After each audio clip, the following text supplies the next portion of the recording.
إن الحمد لله نحمده ونستعينه ونستغفره ونؤمن به ونتوكل عليه ونعوذ بالله من شرور أنفسنا ومن سيئات أعمالنا من يهده الله فلا مضل له ومن يضلله فلا هادي له ونشهد أن لا إله إلا الله وحده لا شريك له ونشهد أن سيدنا وحبيبنا ومولانا محمدا عبده ورسوله الذي أرسله الله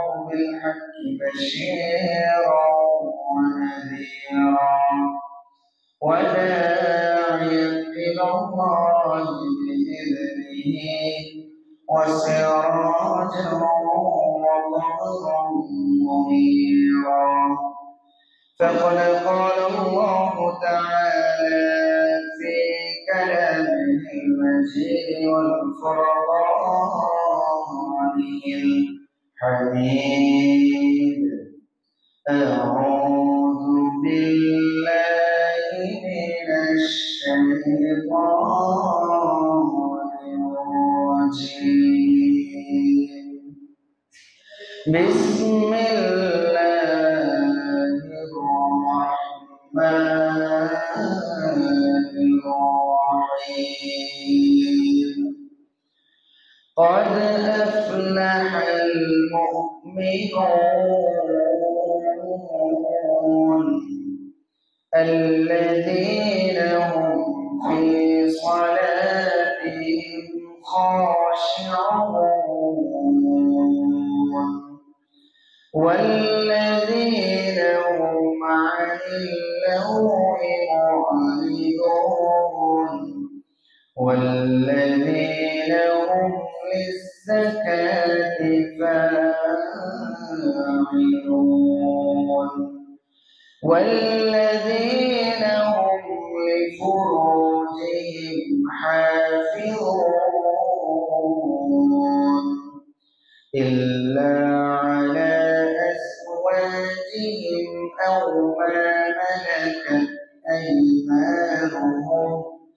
أو ما ملكت أيمانهم فإنهم غير ملومين فمن ابتغى وراء ذلك فأولئك هم العادون والذين هم لأماناتهم وعهدهم راعون والذين هم على صلواتهم يحافظون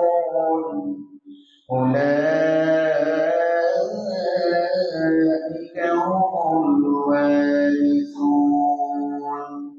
الذين يرثون الفردوس هم فيها خالدون وقال تعالى في شان حبيبه آمرا ومخبرا للمؤمنين والمؤمنات إلى يوم القيامة إن الله وملائكته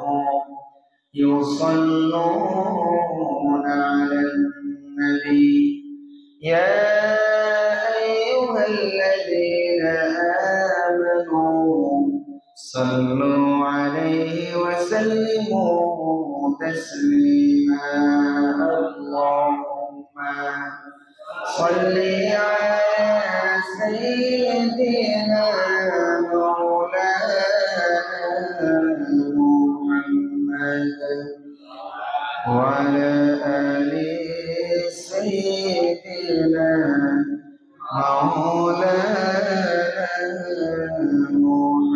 محمد اللهم صل على سيدنا مولانا محمد وعلى آل سيدنا مولانا محمد মনটা যদি হইত প্রবল হইত যদি শুভের কবুতর মেঘের ডানায় পাঠিয়ে দিতাম মেঘের ডানায় পাঠিয়ে দিতাম মদিনার পথে যেথায় আমার প্রিয় নবী ঘুমায় নিরন্তর যেথায় আমার প্রিয় নবী ঘুমায় নিরন্তর আল্লাহুম্মা সাল্লি আলা সাইয়্যিদিনা মাওলানা মুহাম্মদ ওয়া আলা আলি সাইয়্যিদিনা মাওলানা মুহাম্মদ যে মানুষ মানুষের বেদনায় আজীবন কেঁদেছেন মদিনা যে মানুষ মানুষের বেদনায় আজীবন কেঁদেছেন মদিনা সেই মাটি সেই মানুষ যদি হয় এত সুন্দর না জানি তাহলে তুমি কত সুন্দর কত সুন্দর আল্লাহুম্মা সাল্লি আলা সাইয়্যিদিনা মাওলানা মুহাম্মদ ওয়া আলা আলি সাইয়্যিদিনা মাওলানা মুহাম্মদ আমরা সবাই দুরূদ ইব্রাহিম পড়ি اللهم صل على محمد وعلى آل محمد كما صليت على إبراهيم وعلى آل إبراهيم إنك حميد مجيد اللهم بارك على محمد وعلى آل محمد كما باركت على إبراهيم وعلى آل إبراهيم إنك حميد مجيد اللهم صل وسلم وبارك عليه الحمد لله আল্লাহ রাব্বুল ইজ্জাত ওয়াল জালালের দরবারে কালিমাত শুকর আদায় করি যে মহান মুনিব আমাদের সকলকে বরকতময় মাস বছরের সর্বশ্রেষ্ঠতম মাস পবিত্র মাহে রমাদানের একে একে 6টি রোজা আমাদেরকে রাখার মতো তৌফিক দিয়েছেন। আজকে সপ্তম দিবসে সালাতুল জোহরটা জামাতের সাথে আদায় করার তৌফিক দিয়েছেন এবং সালাতুল জোহরটা জামাতের সাথে আদায় করে আমাদের সকলকে এই আল্লাহ সুবহানাহু ওয়া তাআলার কালামুল্লাহ থেকে কিছু কথা বলার এবং শোনার জন্য বসার মতো তৌফিক দিয়েছেন। এজন্য আমরা কি খুশি নাকি বেজার? যদি সবাই খুশি হয়ে থাকেন তাহলে সেই রব্বুল ইজ্জাত ওয়াল জালালের দেওয়া জবান দিয়ে ওই মনিবের দেওয়া শক্তিকে কাজে লাগিয়ে মনিবের সন্তুষ্টির লক্ষ্যে মনিবের শেখানো ভাষায় আমরা সবাই পড়ছি আলহামদুলিল্লাহ। দুরূদ ও সালাম প্রেরণ করে সেই রাসূলের শানে যাকে আল্লাহ সুবহানাহু ওয়া তাআলা তামাম কুল কায়নাতের জন্য রহমত হিসেবে প্রেরণ করেছেন মানবতার মুক্তির দিশারি হিসেবে গ্রহণ করেছেন। সেই রাসূলের শানে আমরা সবাই পড়ি সাল্লাল্লাহু আলাইহি ওয়াসাল্লাম। ইসলামের লগ্ন থেকে আজকের এই পর্যন্ত পৃথিবীর দিক বিদিগ্নে যেইখানে যেই অবস্থায় কোরআনের জন্য, ইসলামের জন্য, আল্লাহর এই জমিনে আল্লাহর দ্বীনকে বাস্তবায়নের জন্য যারাই নিজেদের সর্বোচ্চ ত্যাগ, নিজেদের জীবনকে কোরবানি করেছেন, আল্লাহ সুবহানাহু ওয়া তাআলার কাছে তাদের জন্য শহীদি মর্যাদা জান্নাতুল ফেরদাউসের আলা মাকাম কামনা করে আমরা সকলে বলি আমিন। সম্মানিত হাজিরিন, আমরা আজকে এখানের মধ্যে উপস্থিত হতে পেরেছি, আমরা অত্যন্ত সৌভাগ্যবান। কারণ মাহে রমাদান আসবে আসবে করে এসেছে নাকি এখনো আসে নাই? আসছে না? শুধু কি আসছে নাকি আজকে উল্লেখযোগ্য একটা অংশ বিদায় নিয়ে চলে যাচ্ছে? আমাদের মাঝ থেকে উল্লেখযোগ্য একটা অংশ বিদায় নিয়েও চলে যাচ্ছে। মাহে রমাদানকে 3টা ভাগে ভাগ করা হয়েছে।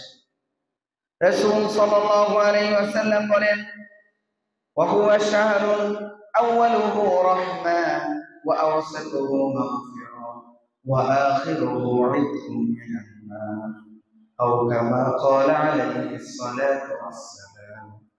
রাসূলুল্লাহ সাল্লাল্লাহু আলাইহি ওয়াসাল্লাম বলেন, এটা হচ্ছে এমন একটা মাস যার প্রথম ভাগটা হচ্ছে রহমত, মাঝের ভাগটা হচ্ছে মাগফিরাত এবং শেষের ভাগটা হচ্ছে জান্নাত জাহান্নাম থেকে মুক্তি তথা নাজাতের মাস। আজকে আমরা রহমতের 7টা দিন আমরা পার করে ফেলছি। রাসূলুল্লাহ সাল্লাল্লাহু আলাইহি ওয়াসাল্লাম একদিন মসজিদে নববীর মিম্বারের দিকে খুতবা দেওয়ার জন্য উঠছিলেন। উঠার সময় তিনি এইভাবে একটা সিঁড়ি উঠছিলেন আর একবার আমিন বলছিলেন। এইভাবে 3টা সিঁড়ি তিনি উঠেছেন এবং 3বার আমিন বলেছেন। নামাজ শেষ করার পরে সাহাবায়ে কেরামগণ জিজ্ঞেস করলেন, ইয়া রাসূলুল্লাহ, এমন তো আর কখনো দেখি নাই, আজকে কেন আপনি মসজিদে নববীর মিম্বারের দিকে উঠছিলেন আর 3বার পর্যন্ত আমিন বলেছেন? রাসূলুল্লাহ সাল্লাল্লাহু আলাইহি ওয়াসাল্লাম জবাব দিলেন, হে আমার সাহাবীরা, আজকে যখন আমি মসজিদে নববীর মিম্বারের দিকে উঠছিলাম তখন আমার কাছে জিবরাইল আলাইহিস সালাতু ওয়াস সালাম এসেছিল। জিবরাইল আলাইহিস সালাতু ওয়াস সালাম এসে 3 শ্রেণীর মানুষের জন্য বদদুআ করেছে। আমি রাসূল তার সমর্থনে আমিন বলেছিলাম। জিবরাইল আমার কাছে এসে বলেছিল, ইয়া রাসূলুল্লাহ, যেই লোক তার পিতামাতার উভয়কে অথবা একজনকে বার্ধক্য অবস্থায়, মৃত্যু অবস্থায় পেল, কিন্তু পিতামাতার খেদমত করে, পিতামাতার সাথে সদ্ব্যবহার করে নিজের জন্য জান্নাতটাকে বরাদ্দ করে নিতে পারলো না, সে হতভাগা, তার জন্য দুর্ভাগ্য। আমি রাসূল তার সমর্থনে বলেছিলাম আমিন। জোরে বলেন নাউজুবিল্লাহ। 2 নম্বরে জিবরাইল আরেকটা শ্রেণীর জন্য বদদুআ করেছে, যারা আমি রাসূলের নাম শোনার পরে আমি রাসূলের প্রতি দুরূদ পড়লো না, আমি রাসূলের প্রতি দুরূদ পড়া ব্যতীত আমার নামটা শুনছে কিন্তু আমি রাসূলের প্রতি দুরূদ পড়লো না, তাদের জন্য দুর্ভাগ্য, তারা হতভাগা। আমি রাসূল তার সমর্থনে বলেছিলাম আমিন। জোরে বলেন নাউজুবিল্লাহ। এজন্য রাসূলের নাম শুনলে কি বলবেন? সাল্লাল্লাহু আলাইহি ওয়াসাল্লাম বলে দুরূদ পাঠ করতে হবে। এরপরে জিবরাইল আলাইহিস সালাতু ওয়াস সালাম 3 নাম্বার যে বদদুআটা করেছে, যে লোকটা রমজান পেল কিন্তু রমজানের দিনগুলা তার কাছ থেকে অতিবাহিত হয়ে গিয়েছে, কিন্তু সে আল্লাহর কাছ থেকে নিজের অতীত জীবনের গুনাহগুলা মাপ নিতে পারে নাই, রমজানের রোজাটাকে হেলায় খেলায় কাটিয়ে দিয়েছে, অহেতুক আড্ডাবাজিতে গাল গল্প করে অহেতুক সময়টাকে নষ্ট করেছে। জিবরাইল আলাইহিস সালাতু ওয়াস সালাম বদদুআ করেছেন, ইয়া রাসূলুল্লাহ, তারা হতভাগা, তাদের জন্য দুর্ভাগ্য। আমি রাসূল তার সমর্থনেও বলেছিলাম আমিন। জোরে বলেন নাউজুবিল্লাহ। তাহলে যারা এই রমজানের রোজাকে পেল কিন্তু হেলায় খেলায় কাটিয়ে দিয়েছে, হেলায় খেলায় কাটিয়ে দিয়ে নিজেদের গুনাহগুলোকে মাপ নিতে পারলো না, রাসূলের ভাষ্য অনুযায়ী তারা কি হতভাগা নাকি সৌভাগ্যবান? হতভাগা। আজকে আমরা এখানের মধ্যে এই সমাজের মধ্যে অনেক মানুষ আছি, অনেকেই আছি অহেতুক এখন কোনো কাজ কাম নাই, বাড়িতে গিয়ে হয় গল্প গুজব করবে, নয়তো বন্ধু বান্ধবের সাথে আড্ডা দেবে, নয়তো দোকানপাটে গিয়ে আড্ডা দেবে, দোকানপাটে গিয়ে অহেতুক নিজের সময়গুলোকে নষ্ট করবে। এই ধরনের শ্রেণীর মানুষের সংখ্যা বেশি নাকি কম? বেশি। অবসর সময়গুলোকে যারা কাজে লাগাবে না, রাসূল সাল্লাল্লাহু আলাইহি ওয়াসাল্লাম বলেছেন তাদের অধিকাংশই হচ্ছে ক্ষতিগ্রস্ত। বলেন নাউযুবিল্লাহ। রাসূলুল্লাহ সাল্লাল্লাহু আলাইহি ওয়াসাল্লাম বুখারী শরীফের ৬৪১২ নম্বর হাদিসের মধ্যে বলেন, নেমাতানে মাগবুনুন ফীহিমা কাসীরুম মিনান নাসি। রাসূল সাল্লাল্লাহু আলাইহি ওয়াসাল্লাম বলেন, মানুষের কাছে দুইটা নিয়ামত আছে এমন, যেই দুইটা নিয়ামতের কারণে অধিকাংশ মানুষ ক্ষতিগ্রস্ত হয়ে যায়। দুইটা নিয়ামত আল্লাহ এমন আমাদেরকে দেন, যেই দুইটা নিয়ামতের কারণে অধিকাংশ মানুষ আমরা ক্ষতিগ্রস্ত হয়ে যাই। এর মধ্যে এক নাম্বার হচ্ছে আসিহা তথা সুস্থতা। এক নাম্বার কি? সুস্থতা। আজকে আমরা এখানের মধ্যে যারা উপস্থিত হয়েছি, মুরব্বীরা যারা উপস্থিত হয়েছেন, আপনার আমার চাইতেও অনেক সুস্থ মানুষ এই এলাকার মধ্যে আছে, এই সমাজের মধ্যে আছে, কিন্তু তারা নিজেদের সময়টাকে কাজে লাগাতে পারে নাই। তারা হেলায় খেলায় সময় কাটানোর জন্য চলে গিয়েছে। অতএব রাসূল বলছেন এই যে একটা নেয়ামত, আরেকটা নেয়ামত হচ্ছে আল ফেরাগ, অবসর। আমরা মনে করে থাকি এখন একটু কাজে কামে ব্যস্ত আছি, এখন তো একটু কাজ কামের সময়, আর একটু বয়স হোক, যখন চাকরি বাকরি থেকে একটু অবসর হবো তখন সারাদিন মসজিদে পড়ে থাকবো, আল্লাহর জন্য পড়ে থাকবো, এমন চিন্তাধারা আমাদের আছে নাকি? না, আছে কিনা? অথচ রাসূল সাল্লাল্লাহু আলাইহি ওয়াসাল্লাম বলেছেন এই দুইটা নিয়ামতের কারণে বান্দা সবচাইতে বেশি ক্ষতিগ্রস্ত হয়ে যায়, সুস্থতাকে কাজে লাগাতে পারে না। দিন দিন সে আরো অসুস্থ হয়, কিন্তু সে মনে করে আমি আরেকটু সুস্থ হব, এরপরে আমি আল্লাহর রাস্তায় বের হব, আল্লাহর জন্য আমার সময়টাকে কাজে লাগাবো, আমি তাফসীর মাহফিলে যাব, কোরআনের আসরে বসবো। কিন্তু দিন দিন সে অসুস্থ হয়ে যায়। আবার দুনিয়ার প্রতি তার কাজ, দুনিয়ার কাজ কামের পিছনে ছুটতে ছুটতে সে মনে করে আমি আরেকটু অবসর হব, তারপরে আমি আল্লাহর রাস্তায় যাব, তারপরে আমি আমার সময়টাকে ইসলামী আন্দোলনের জন্য দেব, তারপরে আমি আমার কাজটা, আমি আমার সময়টাকে, আমি আমার অবসর সময়টাকে কোরআন শেখার জন্য দেব। কিন্তু আল্লাহ সুবহানাহু ওয়া তাআলা পবিত্র কোরআনুল কারীমের মধ্যে বলে দিয়েছেন, আলহাকুমুত তাকাসুর হাত্তা যুরতুমুল মাকাবির।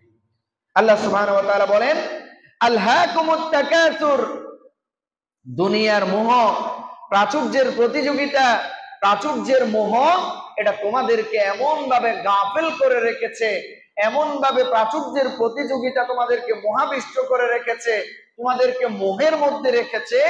এই মোহ তোমাদের কখন কাটবে? হাত্তা যুরতুমুল মাকাবির, যতদিন না তোমরা কবর ঘরের বাসিন্দা হয়ে যাবে, যতদিন না তোমরা কবর ঘরকে জিয়ারত করবে, এর আগে তোমাদের এই প্রতিযোগিতা থামবে না।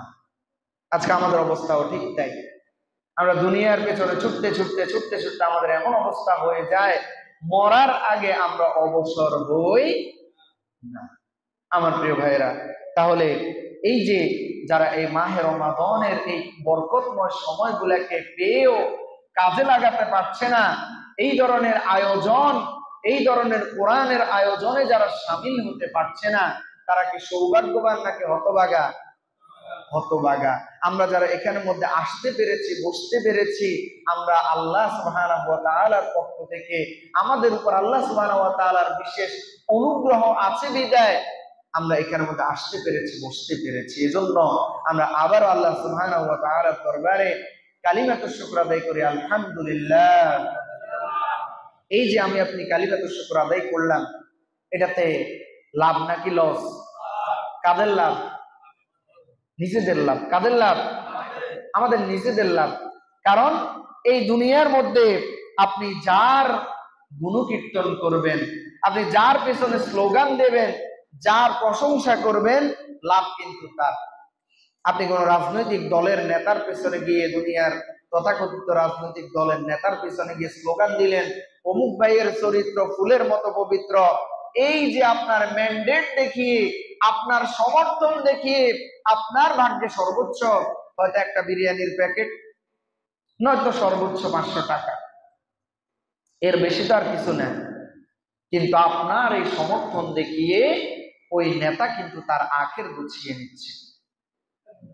কিন্তু একমাত্র আল্লাহ সুবহানাহু ওয়া তাআলার প্রশংসা আদায় করলে লাভ হচ্ছে আপনার। জোর বলেন সুবহানাল্লাহ।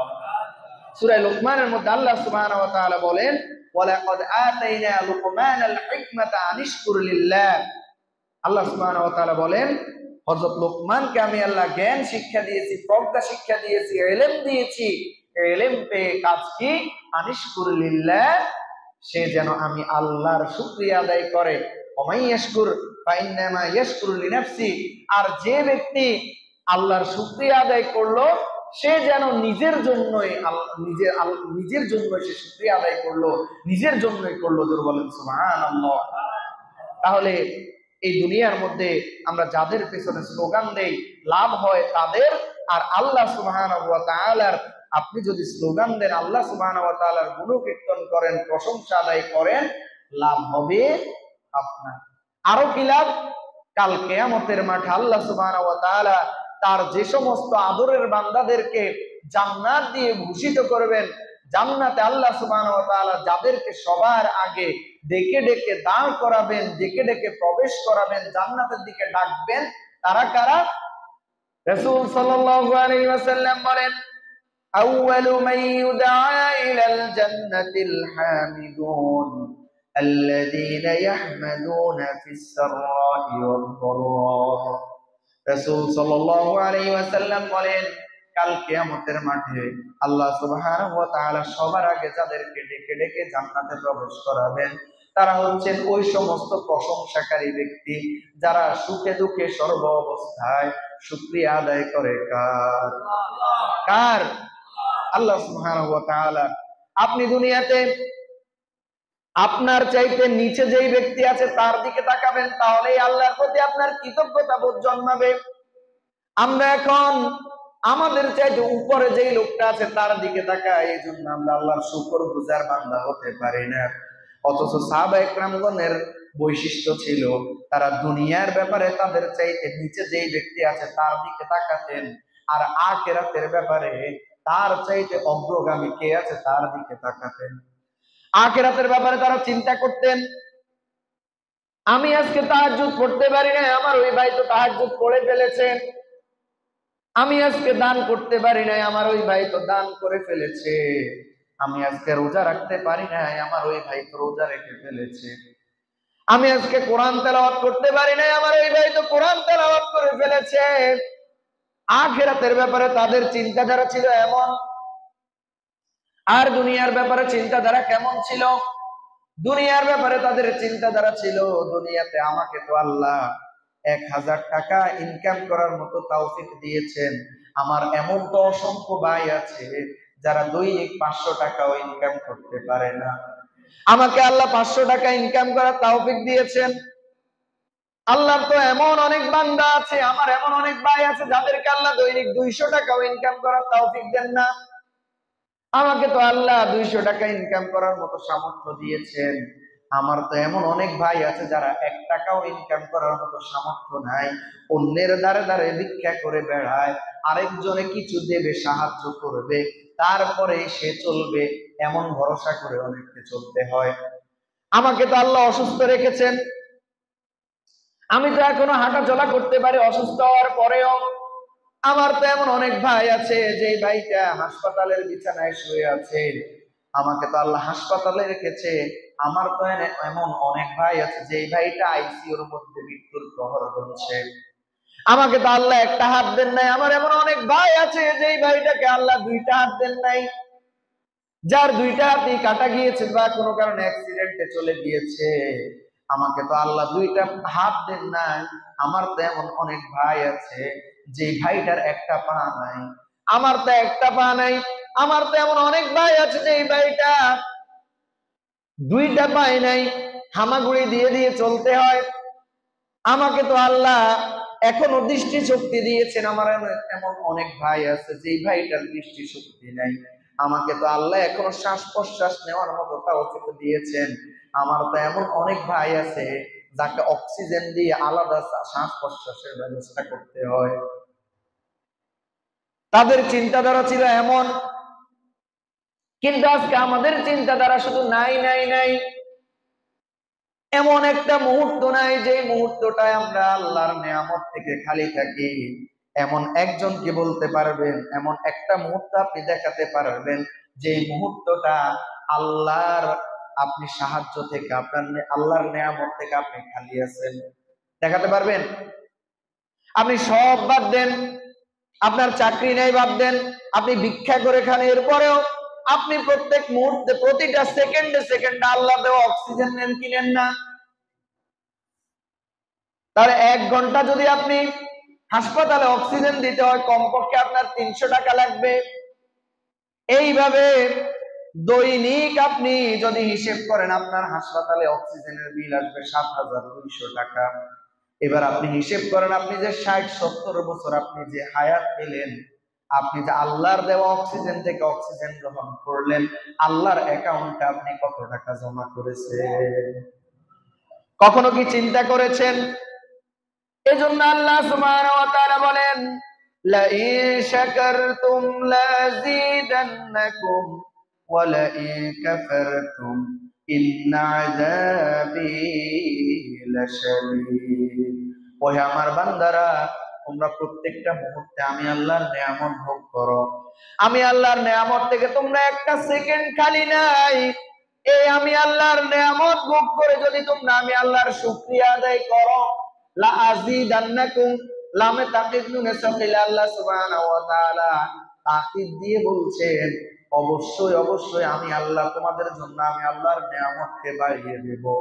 ওয়ালা ইন কাফারতুম, আর তোমরা যদি আমি আল্লাহর নিয়ামত ভোগ করে, আমি আল্লাহর এমন অসংখ্য নিয়ামত রাজি ভোগ করে যদি তোমরা আমি আল্লাহর নিয়ামতের শুকরিয়া আদায় না করো, তাহলে মনে রাখো ইন্না আযাবী লাশাদীদ, আমি আল্লাহর আযাব অত্যন্ত ভয়ঙ্কর। জোরে বলেন নাউযুবিল্লাহ।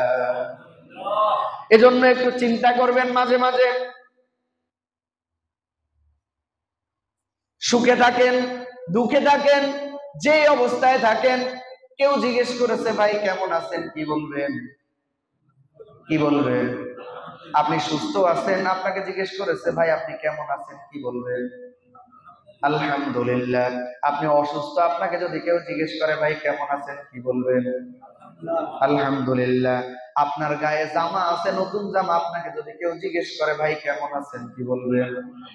আপনার গায়ে ছেঁড়া জামা, আপনাকে যদি কেউ জিজ্ঞেস করে ভাই কেমন আছেন, কি বলবেন? তার মানে সর্ব অবস্থায় শুকরিয়া আদায় করবেন কার? সর্ব অবস্থায় যদি শুকরিয়া আদায় করতে পারেন, রাসূলের হাদিস, আল্লাহ সুবহানাহু ওয়া তাআলা কাল কিয়ামতে আপনাকে সবার আগে ডেকে ডেকে আল্লাহর জান্নাতে প্রবেশ করাবে। আমার ভাইয়েরা, তাহলে সর্ব অবস্থায় আমরা আল্লাহর শুকরিয়া আদায় করব ইনশাআল্লাহ। সম্মানিত হাজিরিন, আমি আপনাদের সামনে আজকে যে আয়াতে কারিমাগুলো তেলাওয়াত করেছি সেই আলোচনার দিকে চলে যাচ্ছি। আমি আজকে আপনাদের সামনে পবিত্র কোরআনুল কারীমের 23 নম্বর সূরা, কত নম্বর সূরা? 23 নম্বর সূরা। কোরআনুল কারীমের যে 30টা পারা রয়েছে, 18 নম্বর পারা, কত নম্বর পারা? 18 নম্বর পারার প্রথম নম্বর সূরা। 18 নম্বর পারার প্রথম নম্বর সূরা, সূরা আল মুমিনুনের প্রথম কিছু আয়াত তেলাওয়াত করেছে। এই আয়াতের আলোকে আল্লাহ সুবহানাহু ওয়া তাআলা যদি তৌফিক দেন, কিছু কথা বলার চেষ্টা করব। ওমা তাওফীক ইল্লা বিল্লাহ, সুবহানাকা লা ইলমা লানা ইল্লা মা আল্লামতানা ইন্নাকা আনতাল আলিমুল হাকীম। এই সূরাটা হচ্ছে মাক্কি সূরা। এই সূরাটা কি সূরা? মাক্কি সূরা, তথা রাসূল সাল্লাল্লাহু আলাইহি ওয়াসাল্লামের হিজরতের পূর্বে নাজিল হয়েছে। এই সূরাতে 118টা আয়াত আছে এবং 6টা রুকু আছে। এই সূরাটা নাজিল হয়েছে যখন রাসূল সাল্লাল্লাহু আলাইহি ওয়াসাল্লামের কাছে ওহী নাজিল হতো, যে কয়েকটা পদ্ধতিতে ওহী নাজিলের যে 7টা পদ্ধতি আছে তার মধ্যে একটা পদ্ধতি হচ্ছে রাসূল সাল্লাল্লাহু আলাইহি ওয়াসাল্লামের ঠোঁটের কাছে মৌমাছির আওয়াজের মতো একটা আওয়াজ শোনা যেত। হযরত ওমর ফারুক রাদিয়াল্লাহু তাআলা আনহু বলেন, একদিন রাসূল সাল্লাল্লাহু আলাইহি ওয়াসাল্লামের দরবারে আমরা বসা ছিলাম, হঠাৎ করে রাসূল সাল্লাল্লাহু আলাইহি ওয়াসাল্লামের ঠোঁটের কাছে এইরকম মৌমাছির গুঞ্জনের মতো, মৌমাছির আওয়াজের মতো আওয়াজ আমরা শুনতে পেলাম, তথা রাসূল সাল্লাল্লাহু আলাইহি ওয়াসাল্লামের কাছে ওহী নাজিল হয়েছে। এরপরে ওহী নাজিলের পর রাসূল সাল্লাল্লাহু আলাইহি ওয়াসাল্লাম কিবলার দিকে ফিরলেন। কিবলার দিকে ফিরে তিনি হাত উত্তোলন করে আল্লাহর কাছে দোয়া করলেন, আল্লাহুম্মা জিদনা ওয়ালা তানকুসনা ওয়া আকরিমনা ওয়ালা তুহিন্না ওয়া আতিনা ওয়ালা তাহরিমনা ওয়া আথিরনা ওয়ালা তুসির আলাইনা ওয়া আরদ আন্না ওয়া আরদিনা। এই বলে তিনি আল্লাহর কাছে দোয়া করলেন। তিনি আল্লাহর কাছে দোয়া করলেন, হে আল্লাহ, আপনি আমাদেরকে বাড়িয়ে দেন, কমিয়ে দিয়েন না। হে আল্লাহ, আপনি আমাদেরকে সম্মানিত করেন, অপমানিত করিয়েন না। আল্লাহ, আপনি আমাদেরকে দেন, আপনি আমাদেরকে মাহরুম করিয়েন না। আল্লাহ, আপনি আমাদেরকে সম্মানিত করেন, আপনি আমাদের উপর অন্যদেরকে সম্মানিত করিয়েন না। আমাদেরকে প্রাধান্য দেন, অন্যদেরকে আল্লাহ আপনি আমাদের উপর প্রাধান্য দিয়েন না। হে আল্লাহ, আপনি আমাদের উপর রাজি হয়ে যান, আমাদের উপর অন্যদেরকে রাজি করিয়েন না। আমাদেরকেও আপনার জন্য রাজি করে দেন, আমাদের উপর আপনি রাজি হয়ে যান। এরপরে তিনি সাহাবা ইকরামদের দিকে ফিরলেন এবং ফিরে বললেন, আল্লাহ সুবহানাহু ওয়া তাআলা এখন আমার কাছে এমন কতগুলো আয়াত নাজিল করেছেন, যে ব্যক্তি এই কয়টা আয়াতের মানদণ্ডে উত্তীর্ণ হবে, যার ভিতরে এই আয়াতের আমলগুলো, এই আয়াতের বৈশিষ্ট্যগুলো পাওয়া যাবে, সেই লোকটা জান্নাতের অধিবাসী হয়ে যাবে। জোরে বলেন সুবহানাল্লাহ। আমার ভাইরা, এই সূরার শুরুতে আল্লাহ সুবহানাহু ওয়া তাআলা কি বলেছেন? আল্লাহ সুবহানাহু ওয়া তাআলা বলেন, কদ আফলাহাল মুমিনুন, মুমিনগণ সফলকাম হয়ে গিয়েছে। এই আয়াতটা কখন আল্লাহ নাজিল করেছেন? এই আয়াতগুলো নাজিলের পটভূমিটা যদি আমরা দেখি, রাসূল সাল্লাল্লাহু আলাইহি ওয়াসাল্লাম যখন নবুয়ত প্রাপ্ত হয়েছেন, নবুয়ত প্রাপ্ত হওয়ার আগ পর্যন্ত দীর্ঘ 40টা বছর রাসূল সাল্লাল্লাহু আলাইহি ওয়াসাল্লাম সমস্ত মক্কাবাসীর কাছে এক নামে পরিচিত ছিল, আল আমিন আস-সাদিক নামে পরিচিত ছিল। তিনি ছিলেন পরম বিশ্বাসী, চরম সত্যবাদী ব্যক্তি। সেই রাসূল কারীম সাল্লাল্লাহু আলাইহি ওয়াসাল্লাম যখন হেরা গুহা থেকে ওহী নিয়ে আসলেন, যখন তিনি বললেন, ইয়া আইয়ুহান নাস কুলু লা ইলাহা ইল্লাল্লাহ তুফলিহুন, হে আমার জাতির লোকেরা, হে মানব মণ্ডলী, তোমরা বলো আল্লাহ ছাড়া কোনো ইলাহ নাই, তবেই তোমরা সফলকাম হয়ে যাবে। তোমরা ঈমান আনো। এই কথা বলার সাথে সাথে রাসূল সাল্লাল্লাহু আলাইহি ওয়াসাল্লামের উপর চতুর্দিক থেকে অত্যাচার নির্যাতন শুরু হয়ে গেল। সাহাবা একরামগণ, বড় বড় যে সমস্ত সাহাবা একরামগণ ইসলাম গ্রহণ করেছেন, হযরত আবু বকর রাদিয়াল্লাহু তাআলা আনহু ইসলাম গ্রহণ করেছেন, হযরত উসমান রাদিয়াল্লাহু তাআলা আনহু ইসলাম গ্রহণ করেছেন, হযরত আলী রাদিয়াল্লাহু তাআলা আনহু ইসলাম গ্রহণ করেছেন, হযরত আব্দুর রহমান ইবনে আউফ রাদিয়াল্লাহু তাআলা আনহু ইসলাম গ্রহণ করেছেন। এইভাবে যখন সাহাবায়ে কেরামগণ একে একে ইসলামের দিকে প্রবেশ করছিলেন, ইসলামের দিকে ধাবিত হচ্ছিলেন, হযরত মুসআব ইবনে উমাইর রাদিয়াল্লাহু তাআলা আনহু, হযরত মুসআব ইবনে উমাইর রাদিয়াল্লাহু তাআলা আনহুর জীবনী যদি আপনি পড়েন, চোখের পানি ধরে রাখতে পারবেন না। হযরত মুসআব ইবনে উমাইর রাদিয়াল্লাহু তাআলা আনহু ছিলেন মক্কার সর্বশ্রেষ্ঠতম ধনী লোকের সন্তান। হযরত মুসআব ইবনে উমাইর রাদিয়াল্লাহু তাআলা আনহুর বাবা ছিলেন মক্কার সর্বশ্রেষ্ঠ ধনী ব্যক্তি। ওই সময়ে সবচাইতে দামি জামাটা 200 দিরহাম দিয়ে হযরত মুসআব ইবনে উমাইর রাদিয়াল্লাহু তাআলা আনহুকে কিনে দিতেন, তিনি পড়তেন। এমন দামি সুগন্ধি তিনি ব্যবহার করতেন, কোন রাস্তা দিয়ে যদি হযরত মুসআব হেঁটে যেতেন, তখন ওই রাস্তা দিয়ে যেই যেত, আতরের ঘ্রাণ শুনে, সুগন্ধি শুনে নিজেই বলতে পারতেন, ঘ্রাণ দেখে নিজেই বলতে পারতেন এই রাস্তা দিয়ে হযরত মুসআব হেঁটে গিয়েছে। এমন সম্ভ্রান্ত ধনী ঘরের সন্তান হওয়ার পরেও রাসূল সাল্লাল্লাহু আলাইহি ওয়াসাল্লামের কাছে যখন তিনি ঈমান এনেছেন, তার বাবা তাকে সমস্ত সহায় সম্পত্তি থেকে ত্যায্য করলেন। তখন কাফের মুশরিকরা বলা বলি শুরু করলো, এই যে মুমিনরা, এই যে সাহাবায়ে কেরামগণ যারা ঈমান আনছেন, তারা বাবার কাছ থেকে বঞ্চিত হচ্ছেন, মায়ের কাছ থেকে বঞ্চিত হচ্ছেন, বাবা মায়ের সম্পত্তি থেকে বঞ্চিত হচ্ছেন। এই দেখে তারা বলতেছে এদের জীবনটা ব্যর্থ হয়ে গিয়েছে, এদের জীবনে সফলতা বলতে কিছু নাই, এদের জীবনটা ব্যর্থ। এইভাবে যখন বলছিল, তখন সাহাবায়ে কেরামগণকে সান্ত্বনা দেওয়ার জন্য আল্লাহ সুবহানাহু ওয়া তাআলা আসমান থেকে ঘোষণা দিয়ে দিলেন, ক্বাদ আফলাহাল মুমিনুন, অবশ্যই যারা ঈমান এনেছে তারাই সফল কাম হয়ে গিয়েছে। জোরে বলেন সুবহানাল্লাহ। তাহলে সফল কাম কারা? ঈমানদাররা। কারা? ঈমানদাররা। আমার ভাইয়েরা, এই দুনিয়ার মধ্যে আমরা সফলতা বলতে কি মনে করে থাকি? আমরা সফলতা বলতে মনে করে থাকি যে লোকটা বড় একটা চেয়ারের মালিক হলো, বড় কোনো ক্ষমতায় অধিষ্ঠিত হতে পারলো, মেম্বার হতে পারলো, চেয়ারম্যান হতে পারলো, অথবা বড় কোনো পদের মালিক হলো, তাকে আমরা মনে করে থাকি এই লোকটা সফল, অমুকের ছেলেটা সফল, অমুক অমুক দলের বড় নেতা হয়েছে, অমুক ইউনিয়নের মেম্বার হয়েছে, চেয়ারম্যান হয়েছে। এইভাবে আমরা সফলতার মানদণ্ড নির্ণয় করি কি করি না? করি কিনা? ক্ষমতায় গেলে আমরা নিজেদেরকে সফল মনে করি কি করি না? চেয়ার পেলে আমরা নিজেদেরকে সফল মনে করি কি করি না? করি। এরপরে আমরা সফল মনে করে থাকি যার অনেক টাকা পয়সা আছে তাকে আমরা সফল মনে করে থাকি। আর আমরা সফল মনে করে থাকি যদি কেউ বড় কোনো বংশের হয়, এই বড় কোনো বংশ মর্যাদা নিয়ে আমরা গর্ব করি, এগুলাকে আমরা সফলতার মানদণ্ড মনে করে থাকি, এগুলাকে আমরা সম্মানের প্রতীক মনে করে থাকি, এগুলাকে মনে করি আমরা সম্মানের বিষয়। অথচ হযরত ওমর ফারুক রাদিয়াল্লাহু তাআলা আনহু সফলতা এবং সম্মান কিসের মধ্যে একটা চমৎকার সংজ্ঞা দিয়েছেন। তিনি বলছেন, মান ইতাজ্জা বিমাকানিহি ফালইয়ানজুর ইলা ফিরআউন ওয়া মান ইতাজ্জা বিমালিহি ফালইয়ানজুর ইলা কারুন ওয়া মান ইতাজ্জা বিনাসাবিহি ফালইয়ানজুর ইলা আবি লাহাব ইন্নামাল ইজ্জাতু বিত্তাকওয়া। সুবহানাল্লাহু আকবার। হযরত ওমর ফারুক রাদিয়াল্লাহু তাআলা আনহু বলেন, মান ইতাজ্জা বিমাকানিহি ফালইয়ানজুর ইলা ফিরআউন, কেউ যদি মনে করে থাকে বড় যে সাম্রাজ্যের মধ্যে, বড় চেয়ারের মধ্যে, বড় পদমর্যাদার মধ্যে সম্মান, বড় পদমর্যাদা পেলে এটাই সফলতা, সে যেন ফেরাউনের দিকে তাকায়। আমার ভাইয়েরা, ফেরাউন ছিল এই দুনিয়ার মধ্যে এমন একজন সম্রাট, গোটা মিশরের সম্রাট ছিলেন তিনি, কিন্তু তার অবস্থা কি?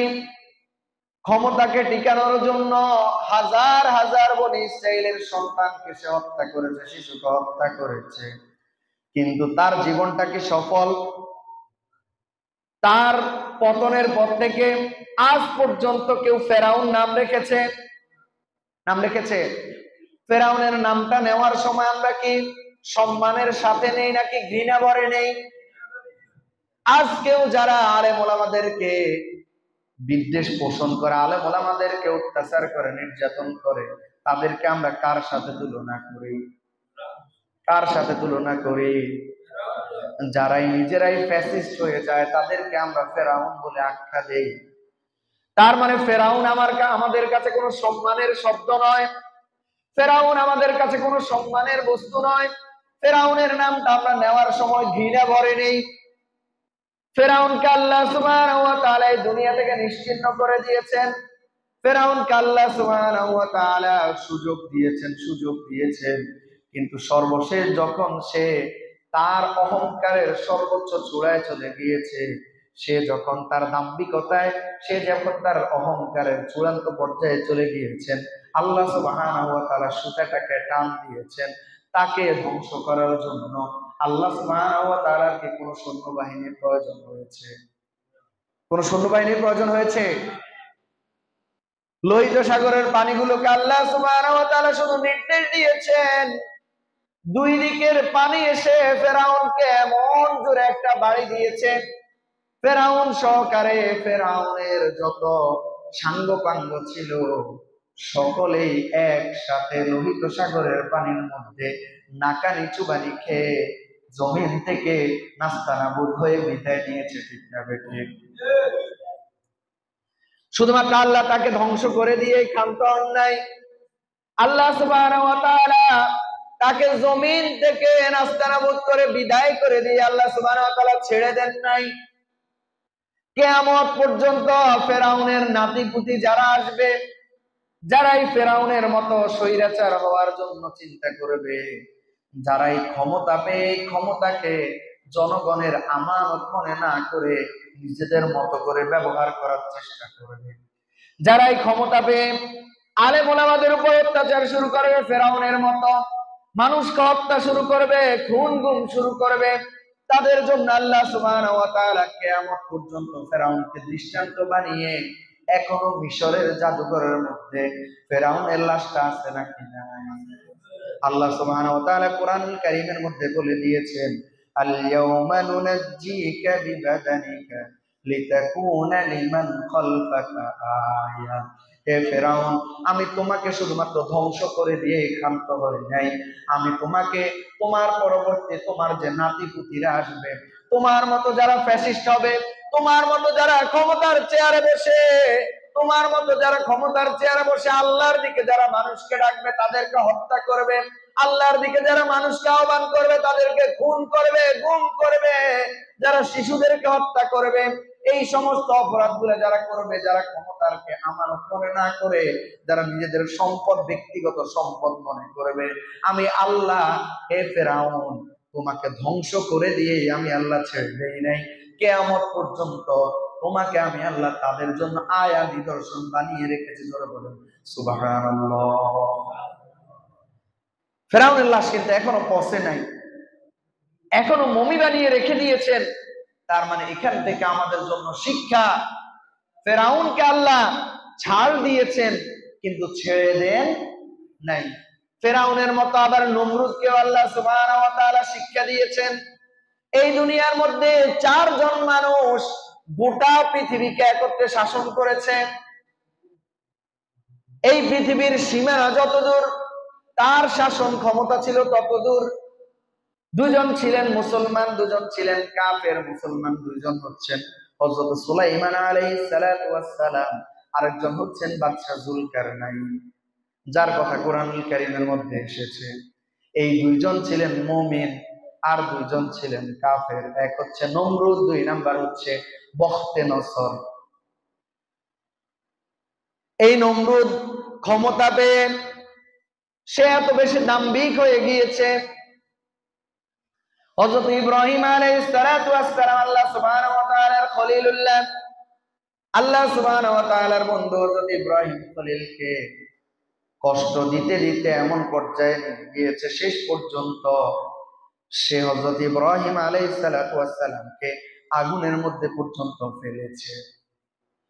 এরপর আল্লাহ সুবহানাহু ওয়া তাআলা তাকে ছাড় দিয়েছেন, ছাড় দিয়েছেন, ছাড় দিয়েছেন, কিন্তু সে এতটা দাম্ভিক হয়ে গিয়েছে সে উপরের দিকে তীর মেরেছে, আল্লাহকে মেরে ফেলবে। যারা বলেন নাউজুবিল্লাহ।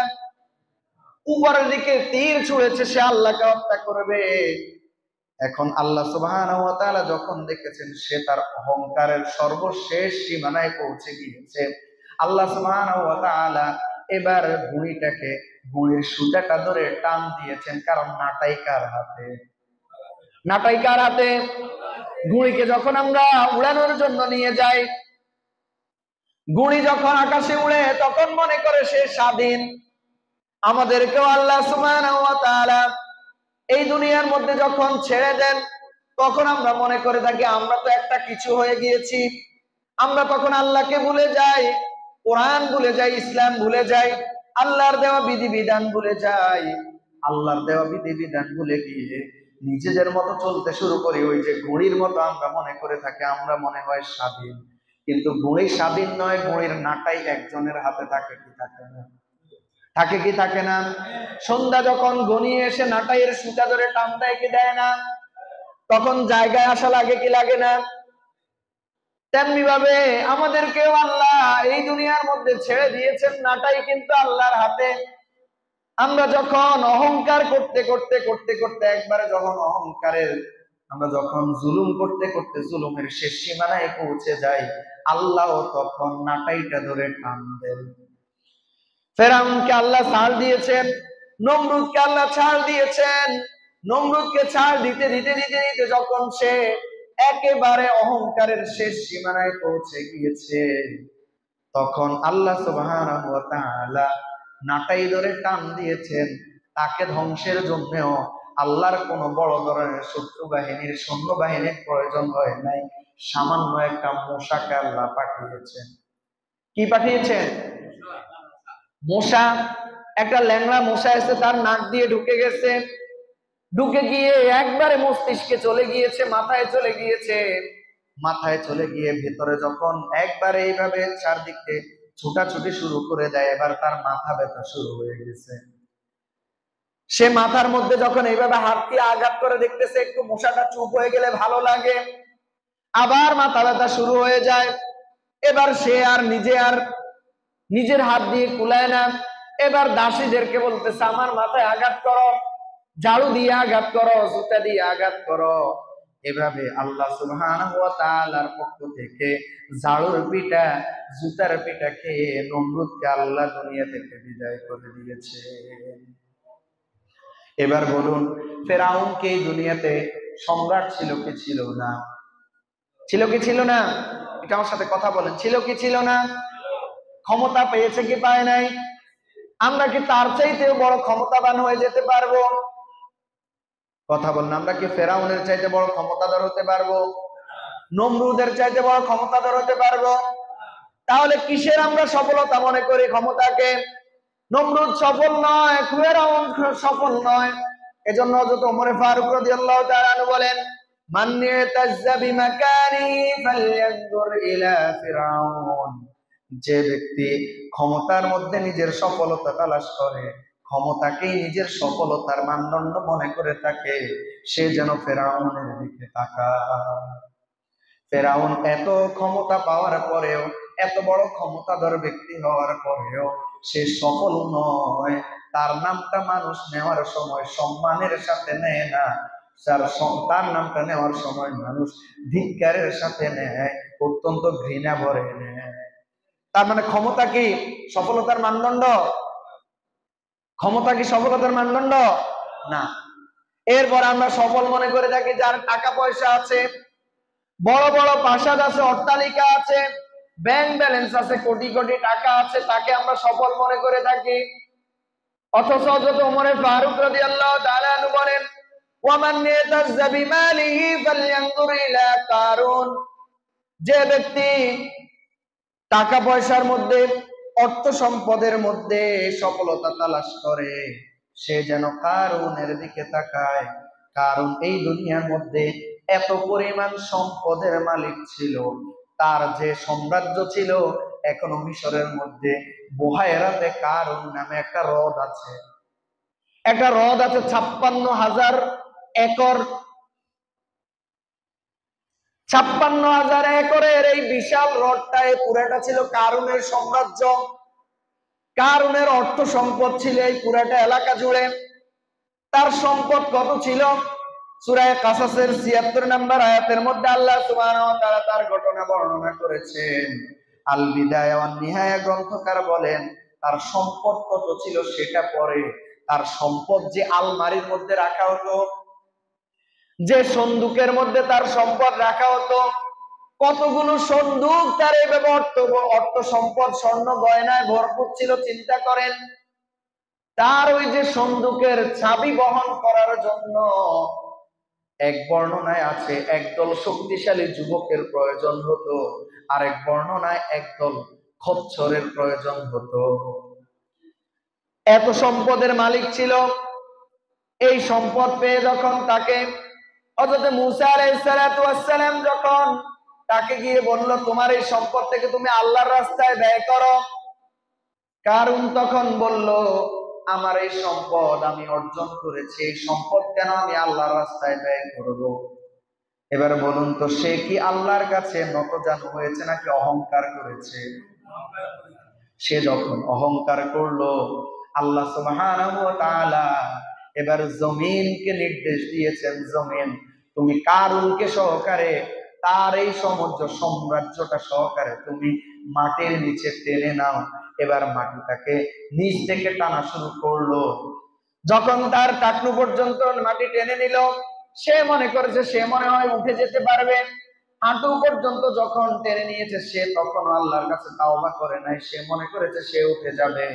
কোমর পর্যন্ত চলে গিয়েছে, সে তখনও আল্লাহর দিকে ফিরে আসে নাই। এবার যখন বুক পর্যন্ত দেবে গেল মাটির ভিতরে, এবার সে মুসা আলাইহিস সালামকে ডেকে বলছে, মুসা, আমার সমস্ত সম্পদ তোমার জন্য আর তোমার আল্লাহর জন্য দান করে দিলাম, আমাকে বাঁচাও। কিন্তু মনে রাখবেন, তাওবার কিন্তু একটা সীমারেখা আছে। আমরা অনেকে মনে করে থাকি এখন তো যুবক বয়স, এখন একটু এদিক সেদিক যাব, এখন একটু এদিক সেদিক চলবে, এখনই তো সময়। বলি কি বলি না? মনে করি কিনা? আমরা মনে করে থাকি এখন তো একটু একটু এদিক, যুবক বয়স, একটু একটু এদিক সেদিক তো যাবে। আমাদের অভিভাবকদের কেউ যদি বলে আপনার ছেলেকে অমুক জায়গায় অমুক অবস্থায় দেখেছি, তখন আমাদের অনেক অভিভাবক আছেন এই কথা বলে জবাব দেন, আরে এখন তো হুলাইন বয়স, পোলাপাইন মানুষ একটু তো এদিক সেদিক যাবেই। বলে কি বলে না? অথচ আল্লাহ সুবহানাহু ওয়া তাআলা তাওবার কিন্তু একটা মানদণ্ড দিয়েছেন। আমরা যারা মনে করছি এখন তো সময়, পরবর্তীতে আমি আর একটু বার্ধক্যে যাব, দাড়ি পাকবে, তখন তাবলীগে যাব, তখন সারাদিন মসজিদে পড়ে থাকবো, তখন কোরআন শিখবো, তখন আল্লাহর দিকে ফিরে আসবো। তা আমার ভাইয়েরা, কখন আপনার মৃত্যু চলে আসে আপনি নিজেও টের পাবেন না। মৃত্যুর সময়টা কখন চলে আসবে, আর মৃত্যুর সময় আপনি তাওবা করলে আল্লাহ আপনার সেই তাওবা কবুল করবে না। আল্লাহ তখন আর আপনার সেই মৃত্যুর আগ মুহূর্তে তাওবা আল্লাহ কবুল করবে না। এটা আমার বানানো কথা না। আল্লাহ সুবহানাহু ওয়া তাআলা সূরা নিসার 17 এবং 18 নম্বর আয়াতের মধ্যে তাওবার সীমারেখা আল্লাহ বলে দিয়েছেন। আল্লাহ সুবহানাহু ওয়া তাআলা বলেন, ইন্নামাত তাওবাতু আলাল্লাহি লিল্লাযীনা ইয়া'মালুনাস সুআ বিজাহালাতিন সুম্মা ইয়াতুবুনা মিন করিব ফাউলাইকা ইয়াতুবুল্লাহু আলাইহিম ওয়া কানা আল্লাহু আলিমান হাকীমা। আল্লাহ বলছেন তাওবা তো তাদের জন্য যারা নিজেদের ভুলের কারণে, যারা নিজেদের অজ্ঞতার কারণে, জ্ঞানের সীমাবদ্ধতার কারণে শয়তানের প্ররোচনায় পড়ে কোনো গুনাহ করে ফেলেছে। অতঃপর গুনাহ করার সাথে সাথে তার মনে হলো, হায় রে, আমি যে এই গুনাহ করে ফেলেছি এটা তো আল্লাহ নিষেধ করেছে, আমি যে এই গুনাহের কাজটা করে ফেলেছি এটা তো আল্লাহ নিষেধ করেছে, আমি যে এই গুনাহের কাজ করেছি এটা তো আমার অন্যায় হয়েছে, এটা তো আল্লাহর দেওয়া বিধানের পরিপন্থী হয়েছে। এই কথা বলে সাথে সাথে সে তাওবা করে নেয়। সাথে সাথে যখন বান্দা তাওবা করে নেয়, আল্লাহ সুবহানাহু ওয়া তাআলা বলেন, ফাউলাইকা ইয়াতুবুল্লাহু আলাইহিম, আল্লাহ সুবহানাহু ওয়া তাআলা তার পক্ষ থেকে তাওবাকে কবুল করে নেয়। জোরে বলেন সুবহানাল্লাহ। ওয়ালাইসাতিত তাওবাতু লিল্লাযীনা ইয়ামালুনাস সাইয়্যাত, আর তাওবা তাদের জন্য নয় যারা গুনাহের পর গুনাহ করতেই থাকে। হাত্তা ইযা হাদারা আহাদাহুমুল মাউত, এভাবে গুনাহ করতে করতে করতে করতে করতে করতে যখন তার মৃত্যুর সময় চলে আসে, ক্বালা ইন্নী তুবতুল আন, মৃত্যুর সময় সে বলে, আমি এখন তাওবা করে নিচ্ছি। আল্লাহ বলছেন, ওয়ালাল্লাযীনা ইয়ামুতুনা ওয়া হুম কুফার, তার তাওবা আর তখন কবুল করা হবে না। উলাইকা আতাদনা লাহুম আযাবান আলীমা, আল্লাহ তার জন্য যন্ত্রণাদায়ক শাস্তির ব্যবস্থা করে রেখেছেন। পুরো বলেন নাউযুবিল্লাহ। তার মানে আপনি গুনাহ করতে করতে করতে করতে একবার মৃত্যুর সময় যখন ঘনিয়ে আসবে তখন আপনি তাওবা করবেন, এই আশায় বসে থাকবেন না আমার প্রিয় ভাইয়েরা। কারণ মৃত্যু কখন কার চলে আসে আমরা কেউ জানি না। আপনার বাবা 80 বছর হায়াত পেয়েছে, আপনার বাবার একই বাবার সন্তান, আপনি জীবিত আছেন, আপনার আরেক ভাই 10 বছর বয়সে মারা গেছে কি যায় নাই? কথা বলেন, 10 বছর বয়সে মারা যায় কি যায় না? যেমন আমার বাবা 84 বছর প্রায় হায়াত পেয়েছেন, কিন্তু আমার এক বড় ভাই আর এক বড় বোন, ভাই 16 বছর বয়সে আল্লাহ নিয়ে গেছেন, বোন 5 বছর বয়সে চলে গেছেন। তাহলে বাবা ছিলেন, সন্তান চলে গেছেন। আবার অনেক সময় সন্তান থাকেন, বাবা চলে যান, বড় ভাই থেকে যান, ছোট ভাই মৃত্যুবরণ করে, এমন নজির আছে না নাই? তার মানে কার মৃত্যু কখন চলে আসে এটা আমরা জানি না। আর মৃত্যু আজরাইল আপনার কাছে চলে এসেছে, আর আপনি তখন আল্লাহকে বলবেন, আল্লাহ এখন আমার তাওবা কবুল করে নাও। আল্লাহ ওই সময়ের তাওবা কবুল করবে না। তার মানে কারণ এতদিন পর্যন্ত তাওবা করে নাই, আল্লাহর দিকে ফিরে আসে নাই। এবার যখন তার একবার শেষ সময় চলে এসেছে, বুক পর্যন্ত মাটির নিচে দাবিয়ে গেছে, এবার সে আল্লাহকে ডাক দিছে, আল্লাহ আমার সমস্ত সম্পদ তোমার জন্য, মুসার জন্য আমি ব্যয় করে দেব, আমাকে বাঁচাও। আল্লাহ তখন আর তার তাওবা কবুল করে না। তার ধ্বংস হয়েছে কি হয় নাই? এবার বলেন, কারুনের এই সহায় সম্পদ এটা কি তার ধ্বংস ঠেকাতে পেরেছে? ধ্বংস ঠেকাতে পেরেছে? তাহলে তার এই সম্পদ, এই যে সাম্রাজ্য, এই বড় অট্টালিকা, এই বড় সাম্রাজ্য, এটা কি তার জন্য সফলতা নাকি ব্যর্থতা? তার মানে এই সম্পদ আমাদের সফলতার কখনো মানদণ্ড হতে পারে না। একজন লোক 1000 কোটি টাকার মালিক, 1000 কোটি টাকার মালিক হওয়ার পরেও তার কাছে ঈমান নাই। আরেকজন মানুষ সামান্য কুলি মজুর, ভ্যানওয়ালা, রিক্সাওয়ালা, কিন্তু সে নিয়মিত নামাজ পড়ে, সে নিয়মিত দান সদকা সাধ্য অনুযায়ী করে, আল্লাহর বিধিবিধান মেনে চলার চেষ্টা করে। এবার বলুন, আল্লাহর কাছে কোন লোকটার দাম বেশি? ওই কোটিপতির দাম নাকি রিক্সাওয়ালার দাম? রিক্সাওয়ালার দাম আল্লাহর কাছে ওই কোটিপতির চাইতে 1000 গুণ বেশি। এরপরে 3 নাম্বার, আমরা মনে করে থাকি যে যত বড় ঘরের সন্তান, যে যত বড় বংশের, আমরা মনে করে থাকি বংশ মনে হয় আমাদের অনেক কিছু। কে চৌধুরী বংশের, কে মিয়া বংশের, কে ভুইয়া বংশের, আমরা মনে করে থাকি এটাই মনে হয় আমার সফলতা। আমি মিয়া বংশের, আমি অনেক বড় হয়ে গেছি, ওই লোক মুখ বংশের, এর সাথে আমার যায় না, এই ধরনের মনোভাব আমাদের আছে নাকি নাই?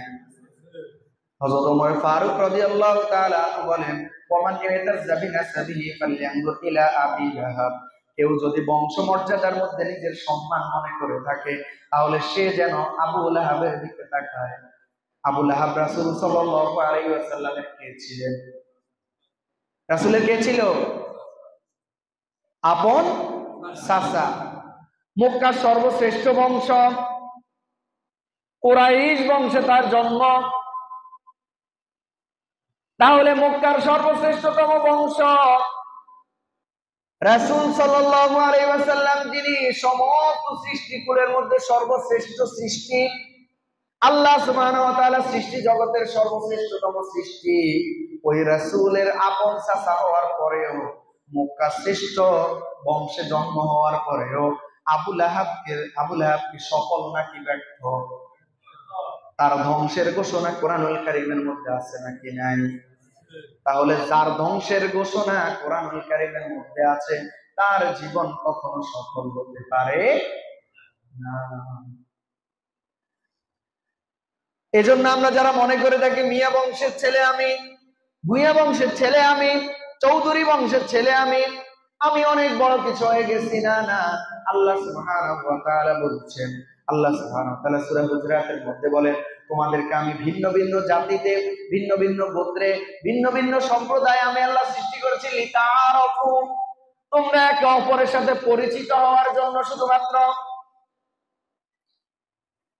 কারণ কোন যদি বংশ না থাকে, কে কোন বাড়ির, কে কোন গোত্রের, এটা চেনা যাবে।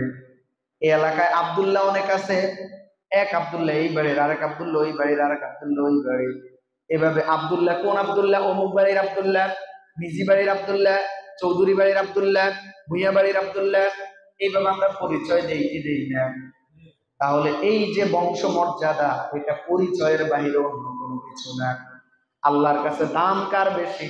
আল্লাহ বলছেন, ইন্না আকরামাকুম ইনদাল্লাহি আতকাকুম, আল্লাহর কাছে ওই লোকটার দাম বেশি যে যত বেশি তাকওয়াবান। যে যত বেশি তাকওয়াবান, তার মর্যাদা আল্লাহর কাছে তত বেশি। হযরত ওমর ফারুক রাদিয়াল্লাহু তাআলা আনহু বলেন, তাহলে সফলতার মানদণ্ড ক্ষমতা নয়, সফলতার মানদণ্ড অর্থ করি নয়, সফলতার মানদণ্ড বংশমর্যাদাও নয়, তাহলে সফলতা কিসের মধ্যে?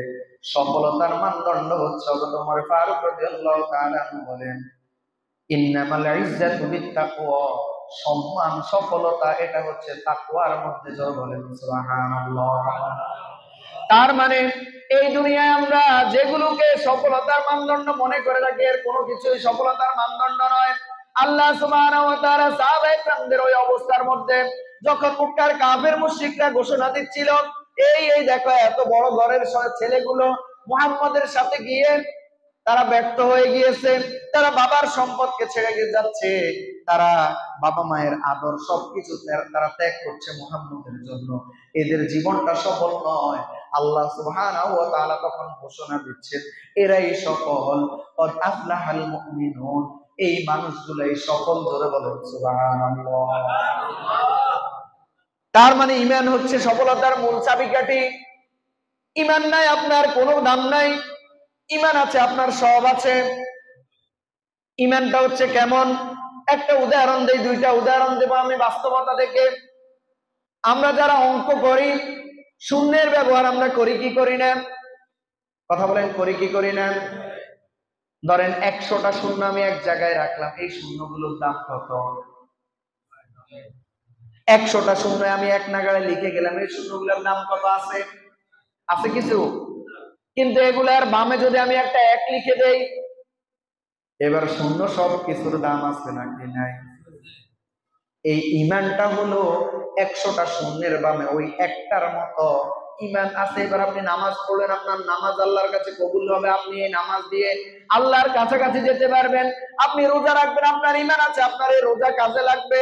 আপনি দান করেছেন, আপনার ঈমান আছে, আপনার এই দান কাজে লাগবে।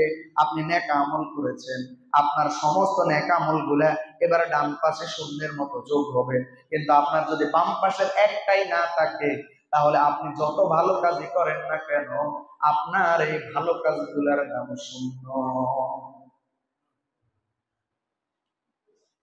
আপনি সারা জীবন আপনি নেক আমল করলেন, কিন্তু আপনার ঈমানটা আপনি পরিশুদ্ধ করলেন না, ঈমানটা আপনি ঈমানের ব্যাপারে আপনি বেখবর থাকলেন, তাহলে যতই আপনি ভালো কাজ করবেন, আপনার বিদায়ের বেলায় আপনি আপনার কোন নেক আমল আপনার সাথে পাবেন না। আরেকটা উদাহরণ দেই, আমরা এই যে খাল বিলের মধ্যে জাল দিয়ে মাছ ধরি কি ধরি না? জাল খেয়ে মাছ ধরি না? ধরে আমরা কিসের মধ্যে নেই? খলের মধ্যে নেই। এখন একজন লোকের খলের তলাটা ভাঙা, সে প্রত্যেক খেয়া দেয়, আর খেয়ার মধ্যে অনেক মাছ পায়, কই মাছ, শিং মাছ, টাকি মাছ, পুঁটি মাছ, কইয়া মাছ, এই ধরনের অনেক মাছ পায়। আর সে তো মহা খুশি, সে মহা খুশি হয়ে এগুলো তার খলের মধ্যে রাখতেছে, কিন্তু তার খলের তলাটা ভাঙা। সারাদিন সে আপনাদের এই খালের মধ্যে মাছ ধরলো, এই খালে বিলে মাছ ধরার পরে সে যখন সন্ধ্যাবেলায় বাড়িতে যাবে, সে কয়টা মাছ বাড়িতে গিয়ে খুঁজে পাবে? কয়টা? কোনো মাছ পাবে? আর আরেকটা লোকের খলইটা ভালো আছে, সে তেমন কোনো মাছ পেল না, হয়তো 2-4টা কই মাছ পেল, 2-4টা শিং মাছ, টাকি মাছ পেল, কিন্তু তার খলইটা ভালো। এবার বলুন তো, সন্ধ্যার সময় সে বাড়িতে গিয়ে তার মাছগুলো সে খুঁজে পাবে কি পাবে না? তার মানে ঈমান হচ্ছে আপনার ওই খলের তলার মতো। আপনার ঈমান নাই, আপনি যত ভালো কাজই করেন না কেন, আপনার বিদায়ের বেলায় খলই শূন্য, আপনি কোনো আমল খুঁজে পাবেন না। এজন্য দুনিয়াতে আপনার যত কোটি টাকার মালিকই হন না কেন, যত বড় ক্ষমতাধরী হন না কেন, যত বড় বংশের সন্তানই আপনি হন না কেন, আপনার এগুলো হচ্ছে খলই ভাঙা। আপনার ওই খলই ভাঙার মতো। আপনার ঈমান নাই, এগুলোর কোনো দাম নাই। আপনার ঈমান আছে, এগুলোর দাম আছে। আপনি ঈমান নাই, আপনি 1000 কোটি টাকা আপনি দান করে দিয়েছেন, এই দানের পর আপনার ফলাফল শূন্য। আপনার ঈমান নাই। আপনি বড় ক্ষমতায় গিয়েছেন, এই ক্ষমতা আপনার জন্য শূন্য। কিন্তু আপনার যদি ঈমান থাকে, আপনি ক্ষমতায় গেছেন ঈমানদার অবস্থায়, আপনি মানুষের সেবক হিসেবে আপনি সেবা করেছেন, আপনার এই প্রত্যেকটা কাজ নেক আমল হিসেবে কবুল করে নেবেন কে? আপনি 1000 কোটি টাকার মালিক, সাথে আপনার ইমানটাও আছে। 1000 কোটি টাকার মালিক হতে পারলেন না, আপনি 2-4-500 টাকার মালিক। এই 2-4-500 টাকা থেকে 200 টাকা 100 টাকা আপনি মসজিদ মাদ্রাসায় দান করেছেন, আর কিন্তু আপনার ইমান আছে। যে লোকটা 1000 কোটি টাকার মালিক হয়ে 1000 কোটি টাকা দান করেছে কিন্তু ইমান নাই, আর আপনি ইমানদার অবস্থায় 100 টাকা দান করেছেন, কোনটার দাম বেশি? এই 100 টাকার দাম বেশি। অতএব সফলতার মূল মানদণ্ড কি? টাকা পয়সা, সম্পদ, ক্ষমতা, পদমর্যাদা, বংশ? না, এর কোনো কিছুই সফলতার মানদণ্ড নয়। সফলতার মানদণ্ড হচ্ছে ঈমান।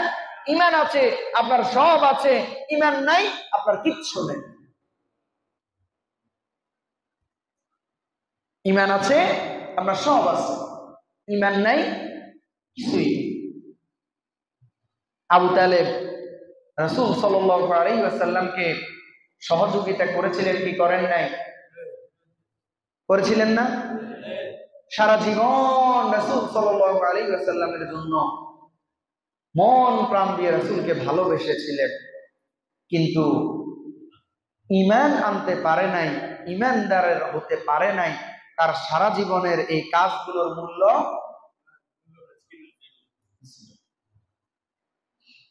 তাহলে আমার ভাইরা, আসুন আজকের আলোচনা থেকে আমরা এতটুকু শিক্ষা নেই, সফলতার একমাত্র চাবিকাঠি কি? ঈমান। এখন এই ঈমানদারের কিছু বৈশিষ্ট্য আছে, আল্লাহ সুবহানাহু ওয়া তাআলা এর মধ্যে 60টা বৈশিষ্ট্যের কথা বলেছেন। আমরা আবারও যদি কখনো আসার সৌভাগ্য হয়, ইনশাআল্লাহ এই গুণাবলীগুলো নিয়ে আলোচনা করব। সে পর্যন্ত আল্লাহ সুবহানাহু ওয়া তাআলা আমাদের সকলকে হায়াত তাইয়্যিবা সিহাতে কুল্লিয়া দান করুন। আমরা সকলে বলি আমিন। হাযা মিন ইনদি ওয়াল ইলমু ইনদাল্লাহ আলাইহি তাওয়াক্কালতু ওয়া ইলাইহি উনীব। আসসালামু আলাইকুম।